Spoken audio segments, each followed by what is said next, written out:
It's 8:13 coming up on 8:14 on this Tuesday morning, and we continue a political season rolling on. We've had the GOP here in the state of Wyoming held their precinct caucuses and their county caucuses earlier this month. Coming up next month, the Democratic county caucuses are scheduled for April 9th, and Aimee Van Cleave kind enough to join me in studio, and I appreciate your time this morning. How are you today? I'm doing great. How are you? I'm doing well. I'm more awake today than I was about 24 hours ago. Let me just put it that way. It was a slow start to a Monday, and then the afternoon really picked up in terms of my job. But let's talk about the Democratic county caucuses that are coming up April 9th, and then obviously the state convention coming up at the end of May, which we'll touch on here. But the county caucus is so important for folks to actually get registered if they want to participate in these, Aimee. Yeah, that's right. So if folks want to participate in the Democratic county caucuses, they need to be registered as a Democrat in the county they want to participate in by March 25th. So that's especially important for students who might be registered at home in Fremont County or Natrona County.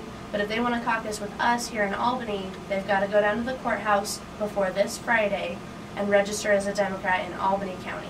Okay, so if you miss that deadline, you don't get a chance to participate, and this can be something that I think, I guess maybe from my perspective, Aimee, can be a little eye-opening to some young folks that might be first-time voters or just getting into the voting process. I think it's a great opportunity for folks who want to get involved in the voting process. You get to go in and be involved with Democrats from your community. And what's great about caucusing, as opposed to just going and filling out a ballot, is you get to hear from your friends and neighbors what considerations they're making when they're making their choices.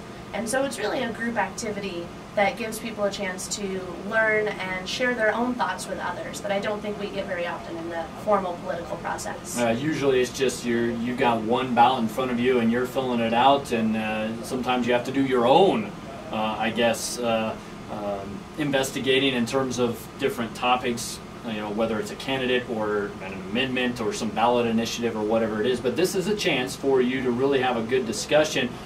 Take me through, in terms of county caucuses, what does go on and what will happen coming up on April 9th. So what's going to happen on April 9th is the caucus itself will start at 11. What's really important for folks, especially here in Albany County, to know is we're expecting record turnout, which means that they should be in line as early as 8:30, 9 a.m. Wow. So they can get in the door and make sure that they're guaranteed a spot at their county caucus.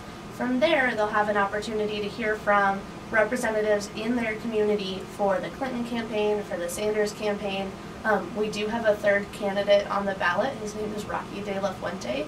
Okay. And so if anyone is here to represent his campaign, then they'll get to hear from them as well.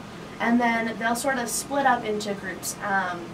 These people over in this corner support Bernie Sanders. These people over in this corner support Hillary Clinton. And then from there, folks will get to decide which group they sort of fit in.